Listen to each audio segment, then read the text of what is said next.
morning, friends. It's good to gather together, and we've got a lot of space between us. That means it can be blessed by the Spirit, or you could close the gap and come a little bit closer. On the first hymn, if you make a move, no one will stop you. I'm grateful that you're not all ice fishing or downhill skiing or snowshoeing this morning, and that you chose to be here. I did get some phone calls to alert that some of our friends are participating in the search for Jim, and we'll offer prayer and encouragement. That's a dear friend for Dearborn and Wendy Woodhouse, and so we'll also offer that compassion. And some of our Sunday morning drivers, there were people they had planned on picking up, and so we'll remember prayerfully Frank Potanowicz. Frank's a good crokinole player, a very good crokinole player. And he would have been here to take any of you on at our Day of Winter Wonder, but Frank needs care, and he's getting that. And so, sure you can. Yeah, sure, Mary. My friend is at Calcevilla. She's 102, and she's got the virus. Oh. So I want to know if possible we could say a prayer. Yeah, what's your friend's name? Joan Crokinole. Joan is 102 and is dealing with frailty now with some sickness. Thanks, Mary. Well, we have that capacity to offer prayer for us, for one another, and that will be part of our day. Part of our worship experience together. And as we gather to ensure that you're here, I'm not going to get you to knock on the door, but I am going to get you to just tap on that sternum, tap on just on that space. Glenn's a good participant. Thanks, Glenn. Just give a little knock on that space, and you'll find that you've taken a lot of knocks. And some of those knocks have left you on your keister, and you may have life experience that makes you a little more tentative. You may be experiencing a level of frailty yourself. But you are beloved, and you are surrounded with companions that have tremendous life experience about repair and recovery and seeking joy and expressing gratitude, and also with grieving and lament and gnashing teeth and seeking justice. It's a very diverse community that you're a part of. So you might be surprised when you look around that these unsuspecting people are very resilient and have incorporated in their lives faith as a resource, not an idea, not a notion, but as a part of their way of living and being. And you might say, well, I don't know a whole lot about drawing on my faith to lift up my living, to build trust and a sense of hope. So you may have some conversations that surprise you with others that have got that experience. And I invite you to take a moment and look around and look at those unsuspecting people with a little more curiosity and friendliness. Catch their eye and say good morning. Say good morning to Ross up there with Marilyn. Good? Good.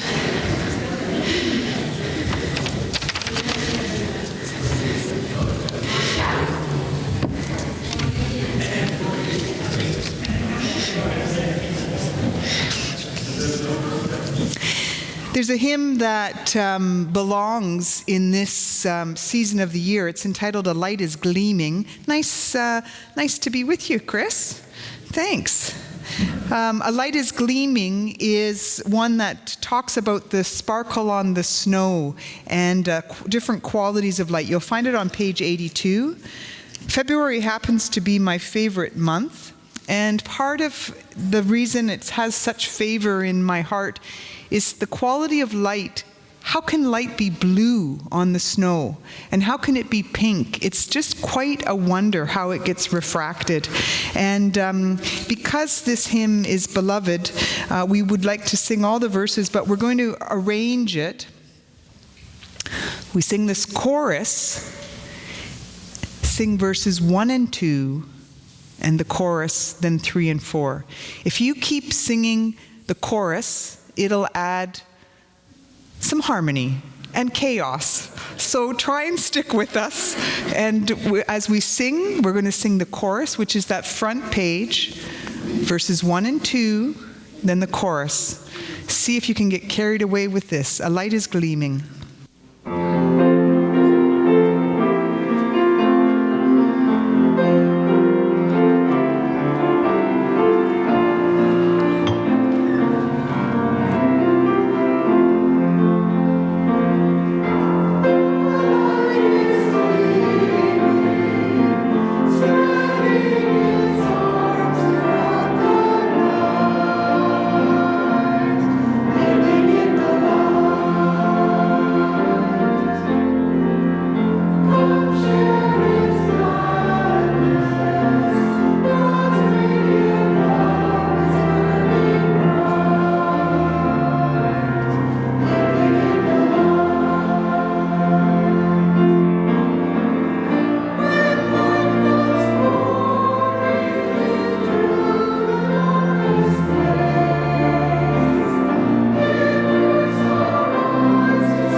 Well, Stephen, I don't think we left anyone behind. I think we were all on board.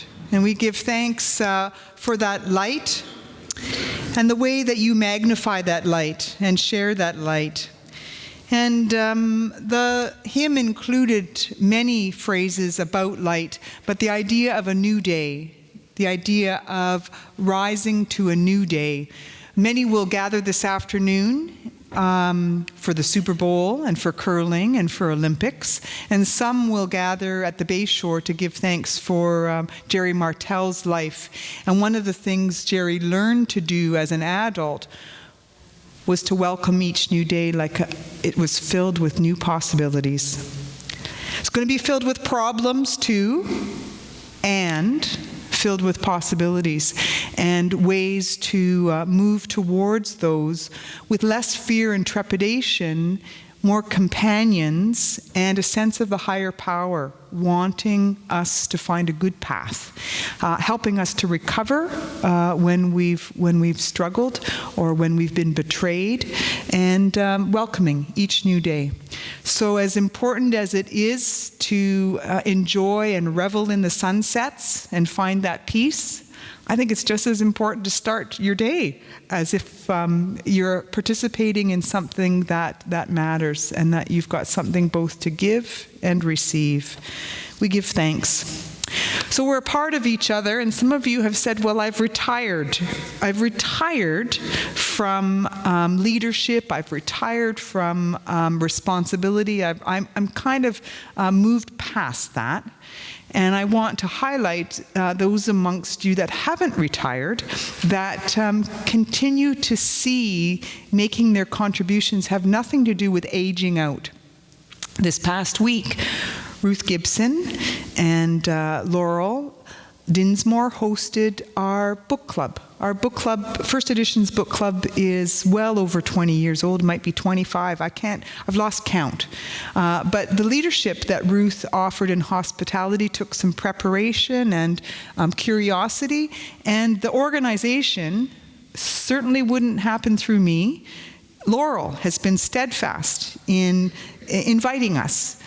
Just kind of saying, I'm not retiring. I've got some things to give and receive. And you might be surprised at the need the wider community has for people to pitch in. So Laurel, I'm doing this for you. Laurel, after last week's reflection, said, I was thinking too about the Beatitudes, and something that I came across in my daily devotions used different language for the Beatitudes. So rather than just move on, I thought we would circle back and honor that curiosity. We have in Matthew's Gospel the Beatitudes. They're also in Luke. Luke adds also the woes, woe to you, and adds some different ones in the plains and ones on the hillside. But they're teachings of Jesus. And I wanted to have them in your hands this morning, so you'll find the gospel attributed to Matthew there in front of you. Someone has a nice ringtone.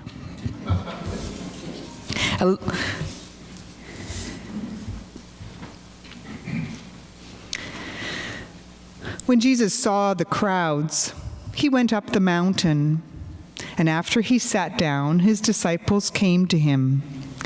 Then he began to speak and taught them, saying, Blessed are the poor in spirit, for theirs is the kingdom of heaven.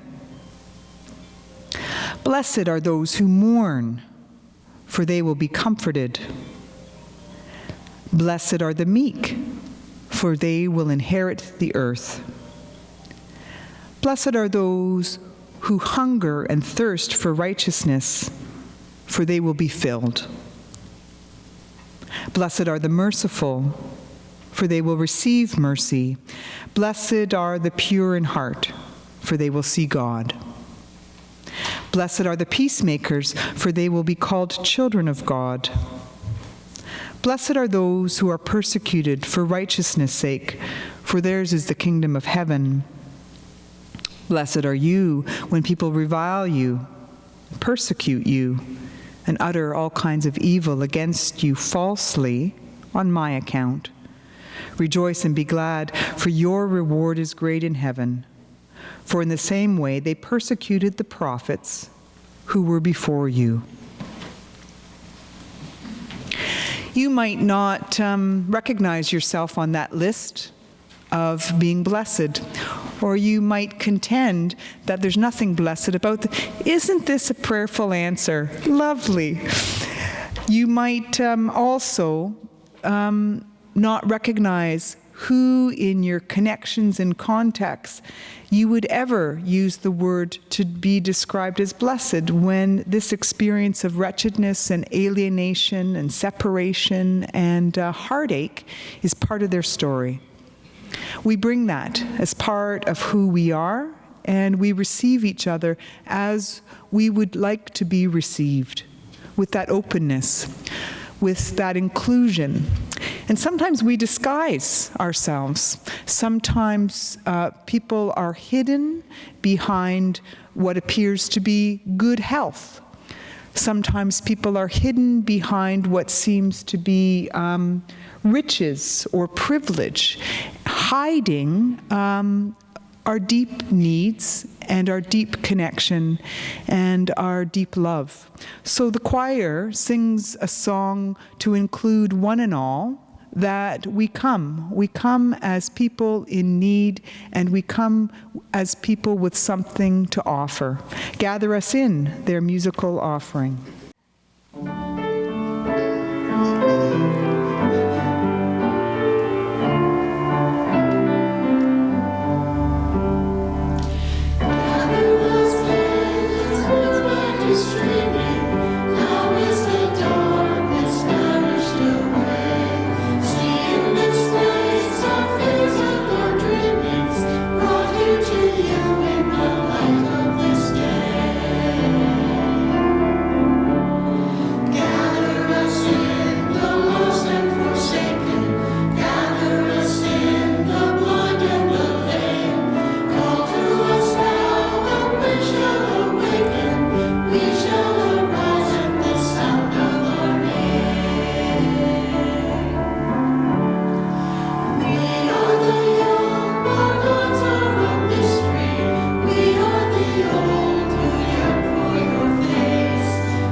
Gather us in, gather us in.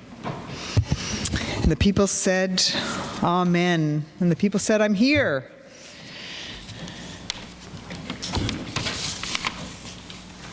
A paraphrase is a way of sharing the content with different words.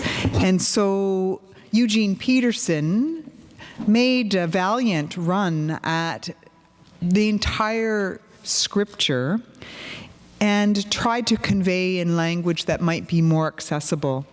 There are some hazards to this. It's not a word-for-word translation. It's the gist of things, okay? So you'll find that sometimes he gets it right. Sometimes he's a little off. But one thing I've appreciated is that he helps us to circle around and see or listen to something that we think we've already heard and understood. So in this, he says the Beatitudes in this way: you're blessed. When Jesus saw his ministry drawing huge crowds, he climbed a hillside. Those who were apprenticed to him, the committed, climbed with him. Arriving in a quiet place, he sat down and taught his climbing companions. This is what he said: "You're blessed when you're at the end of your rope. With less of you, there is more of God and God's reign. You're blessed when you feel you've lost what is most dear to you. Only then can you be embraced by the one most dear to you. You are blessed when you're content with just who you are, no more, no less. That's the moment you find yourselves proud owners of everything that can't be bought. You're blessed when you've worked up a good appetite for God. God's food and drink is the best meal you'll ever eat. You're blessed when you care. At the moment of being careful, you find yourselves cared for. You are blessed when you get your inside world, your mind, and your heart put right. Then you can see God in the outside world. You're blessed when you can show people how to cooperate instead of compete or fight. That's when you discover who you really are and your place in God's family.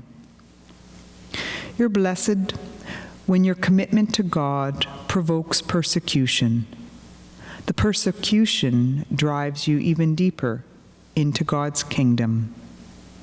Not only that, count yourselves blessed every time people put you down, or throw you out, or speak lies about you to discredit God. What it means is that the truth is too close for comfort, and they're uncomfortable. You can be glad when that happens, give a cheer even, for though they don't like it, God does. And all heaven applauds. And know that you are in good company. My prophets and witnesses have always gotten into this kind of trouble. May God grant us new eyes for seeing, new ears for hearing, new ways of reflecting and lifting up, new ways of coming closer together and building that trust, deepening our faith in the wonder of so much of our life experience that we would rather avoid or edit out or somehow be spared from, and yet we experience. May we be led with good companions, not to feel that sense of abandonment and betrayal only, but to have a sense of connection and communion and confidence that might give us courage. I invite us to a time of prayerfulness, a time of offering. We'll offer the name of Frank and of Joan and of Jim and Jim's family, and you too have prayers for others, but I'm going to start with prayers for yourselves. Just because it's a good, humbling, and it's a good place to begin. Because one of the things that happens often is that we're willing and eager and attentive to others, and perhaps ignoring the log, the fleck, the injury, the wound, the healing that we need in our own lives. So we open ourselves to this time. I invite you.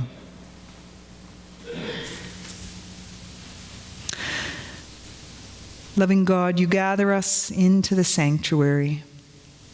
We give thanks for a place of shelter, of welcome and hospitality,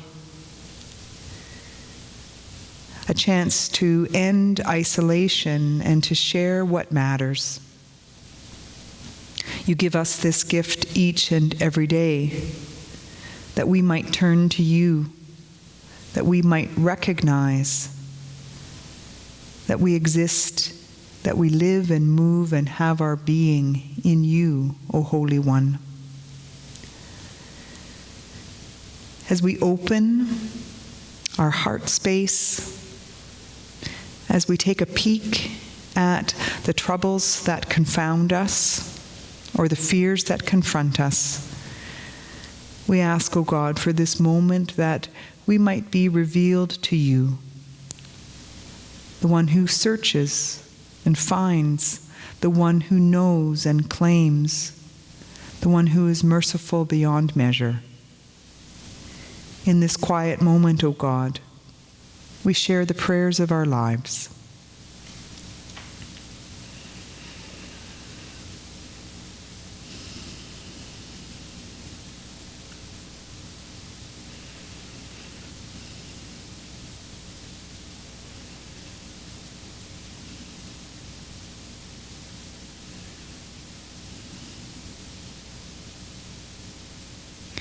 It is astounding, merciful God, that you receive our angst, our fears, all of the limitations that we are confronted by, and understand those as a worthy offering.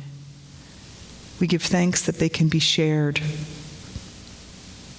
that somehow that we can claim a blessing in and through and beyond. It gives us courage of heart that we might lift up the angst of others, of this very earth, of the water and the air, that you care. And so we name to you this day Brother Jim, Brother Frank, Sister Joan, and on the lips of many, family members, community members, and those who are strangers. We lift up those who are being reviled and persecuted as they stand for justice. We lift up the brokenhearted, the bereaved. We lift up those hungering and thirsting in body and soul. We lift up those who are living in despair from violence, from displacement, from an economy that has cast them out. We lift up the steadfast, consistent, willing and able. And we lift up our weakness, our tentativeness, and our profound need. We give thanks for the way of Jesus, that he draws us in, claims us, gifts us with the power of the Spirit, that we might be renewed, that we might magnify your love and your light moment by moment, day by day, and throughout our lifetime. And so we share the prayer that would shape us as disciples, as followers, as children, as believers, as those who are growing in grace and wisdom and trust. We share naming you as Father and Mother of us all. Who art in heaven, hallowed be thy name. Thy kingdom come, thy will be done on earth as it is in heaven. Give us this day our daily bread, and forgive us our trespasses as we forgive those who trespass against us. And lead us not into temptation, but deliver us from evil. For thine is the kingdom, the power, and the glory, forever and ever. Amen. The hymn book that looks like a burning bush has a song number 82, Bathe Me in Your Light. And as you sit, maybe receive and understand that to be a blessing this day. Bathe me in your light. I invite you to remain seated. Mary, if you stand up, everyone will stand up. So I'm going to say, stay seated. Fair game. We'll stay seated as we share this today.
Were you surprised how much you had to slow down to sing that hymn? Were you surprised at the pace of grace? I could tell that you were trying to push it. Stephen, thanks for keeping us on track. So we are going to take a look at what happens if you replace the word blessed with beloved. And when I took this to my Bible study, we had a little wrestling, which is part of Bible study, is to let the word in community that you take a look at this. And it's not the first time the Beatitudes have been approached, because they're instigators. They are provocative. They are words that you lift up and wonder about their credibility and how it is that they have their way. So when I asked our Greek scholars what would happen if I took the word blessed, is beloved synonymous? Can it mean the same as beloved? The answer was no. Sorry. The answer was no, that it's not the exact same, that the Greek word actually can happy are those, blessed are those. And the other comment was, blessed because of a closeness with God.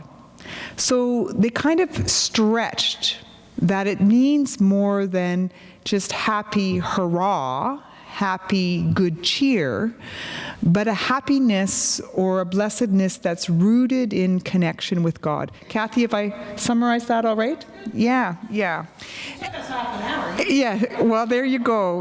We had to turn to St. Clement. St. Clement was the one who ended up saying that, okay, this isn't happy birthday happy or happy good news happy. This is relationship happy. And it's about closeness with the Holy One. And how does that closeness come about? Is a question that we've asked ourselves here in this community. We asked ourselves a few weeks back, how do you build trust?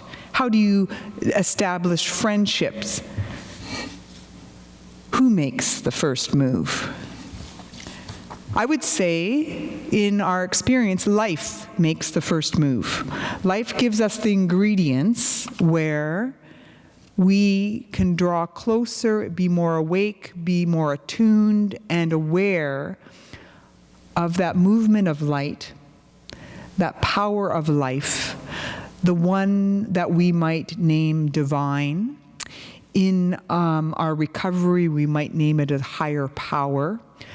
Language that helps us become more attuned, and life experience that helps us become more attuned to a rapport, a relationship with the Holy One, with God.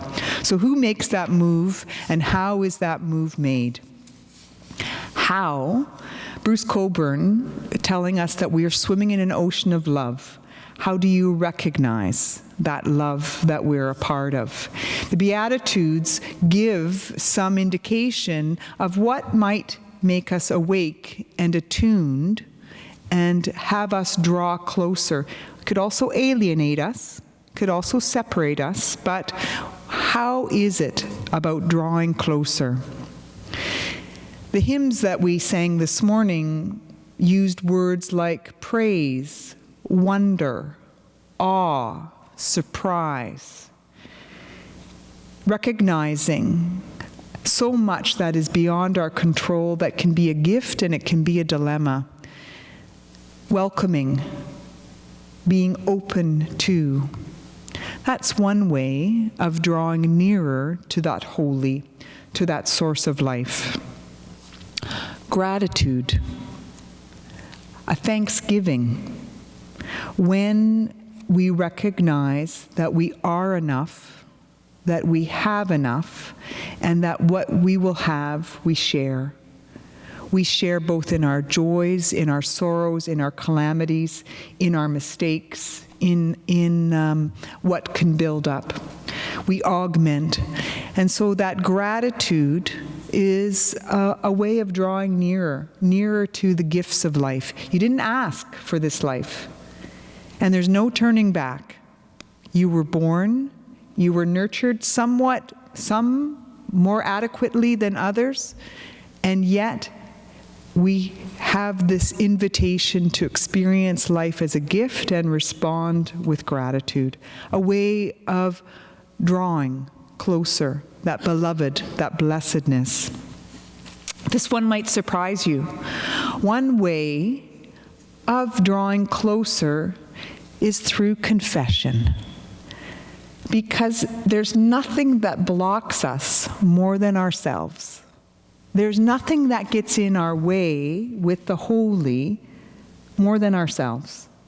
And often what gets in the way and what's front and center is something that could elicit shame or a sense of guilt or a sense of separation and alienation. That idea of putting it out there, offering it, allows for some greater separation, some greater perspective.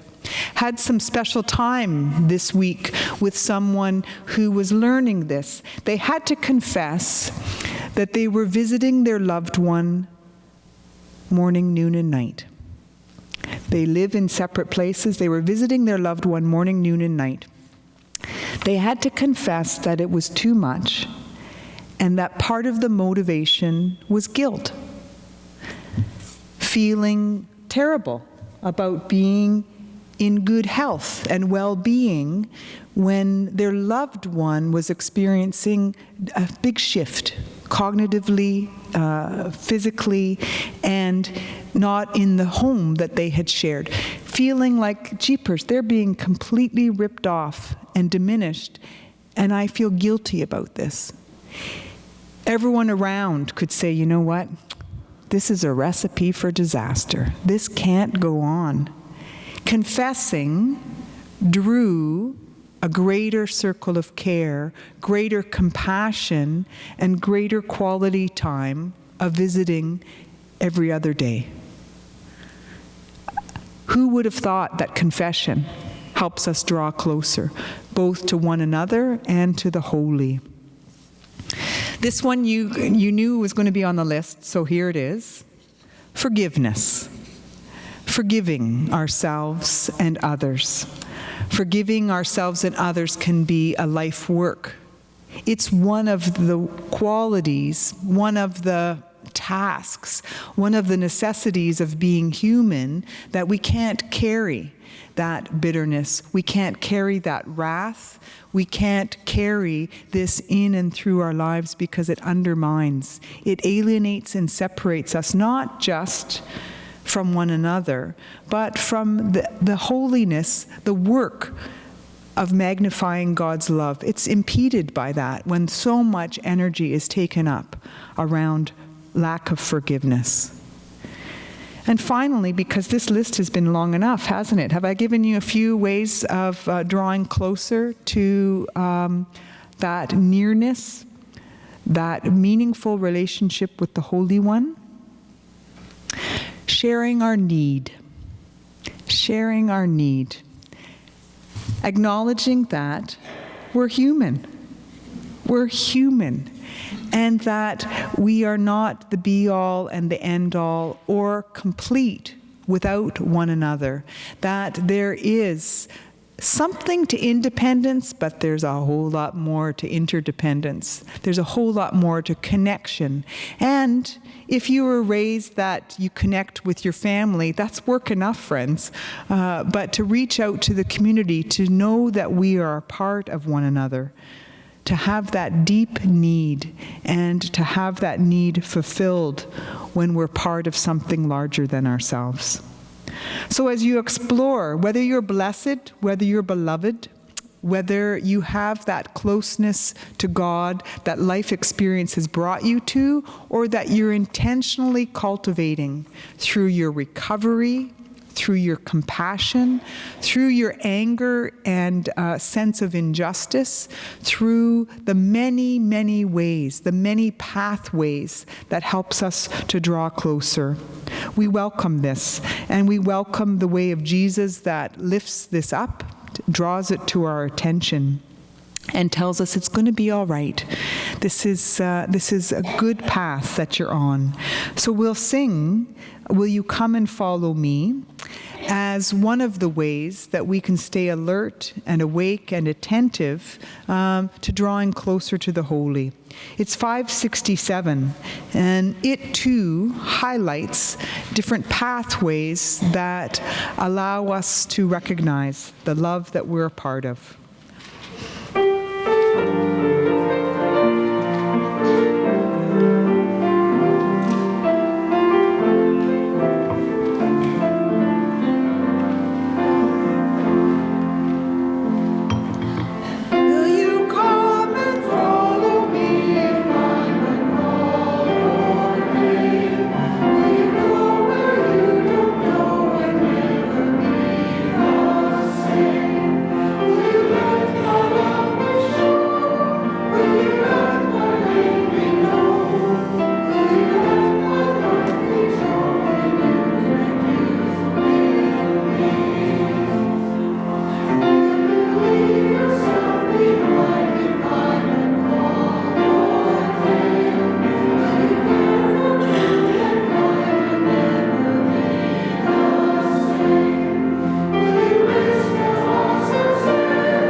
Often when people hear the phrase footprints, they'll think of a poem of footprints in the sand.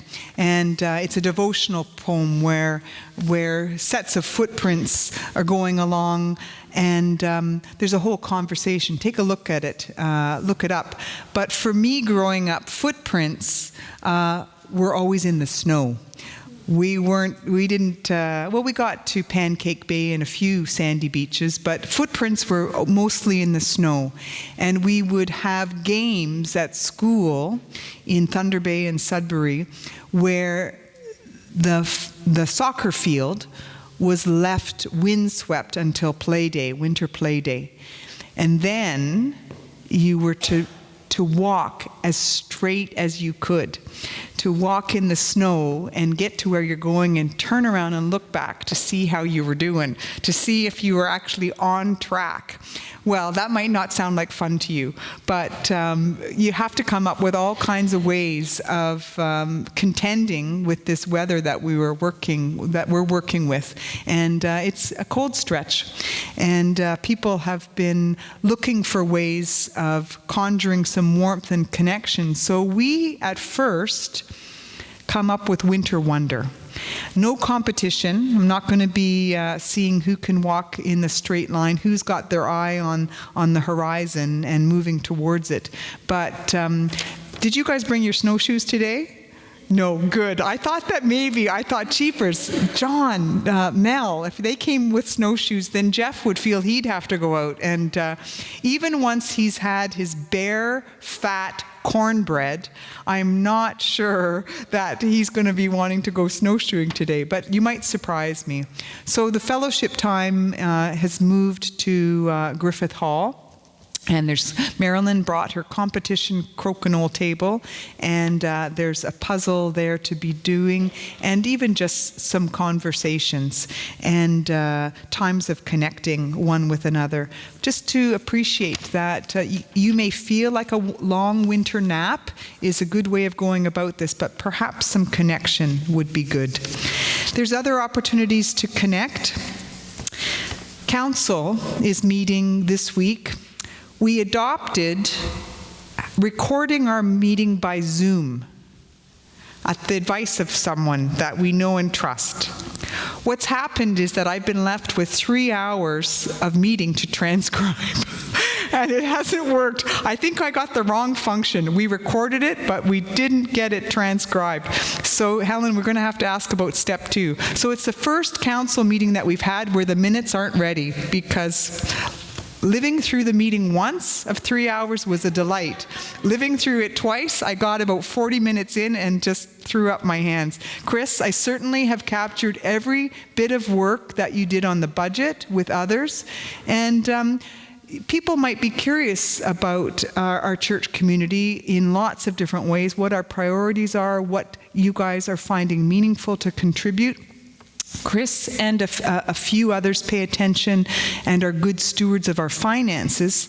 And from what we can tell, we fell short by $600 in 2025.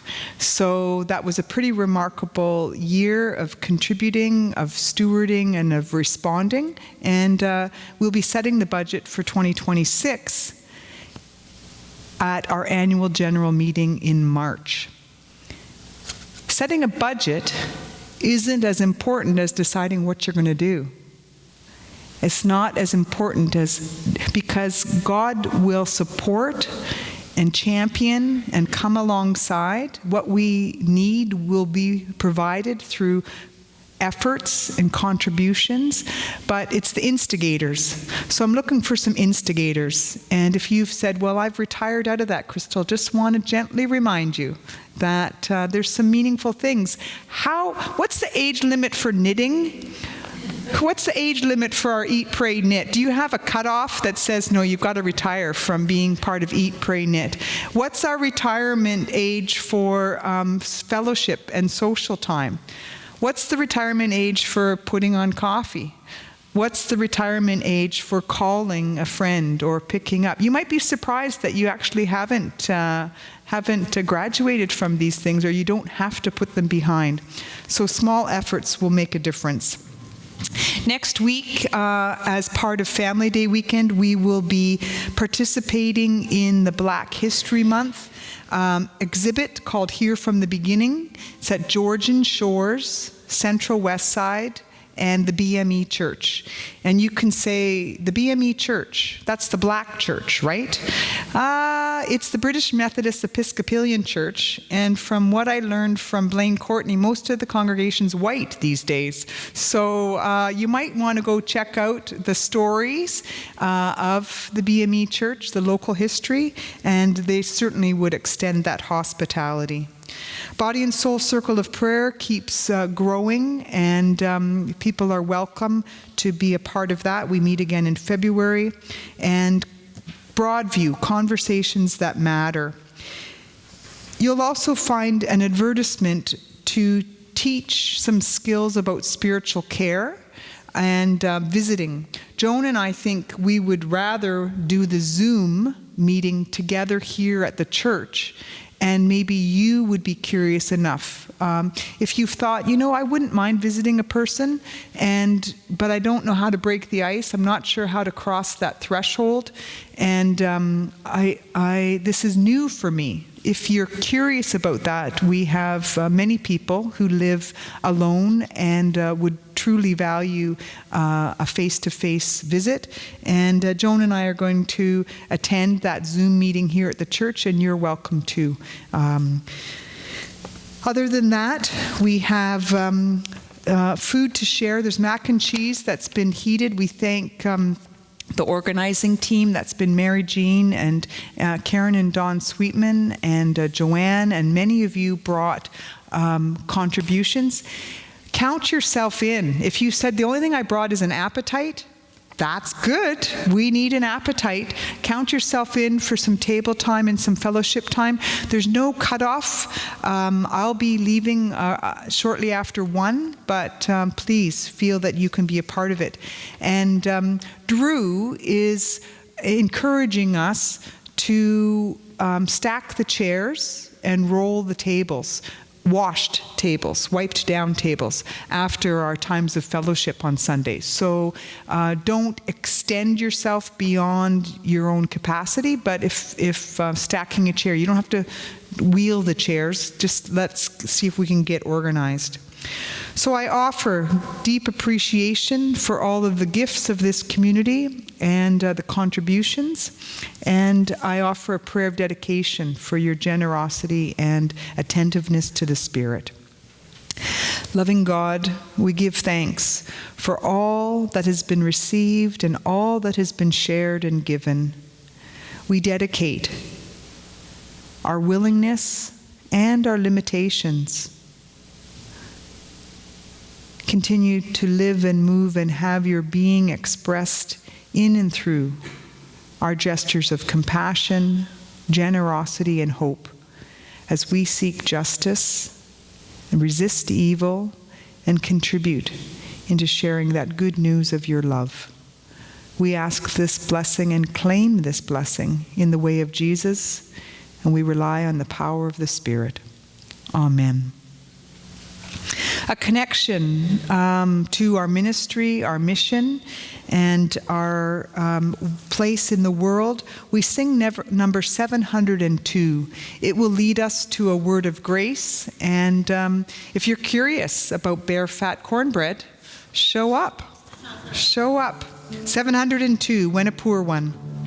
When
As we prepare to gather at table, we claim that blessing and we share that blessing, O God, that the fullness, the presence, and the fellowship of your love rests and remains with us always. We give thanks in the way of Jesus.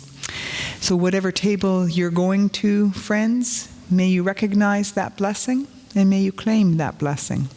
Amen.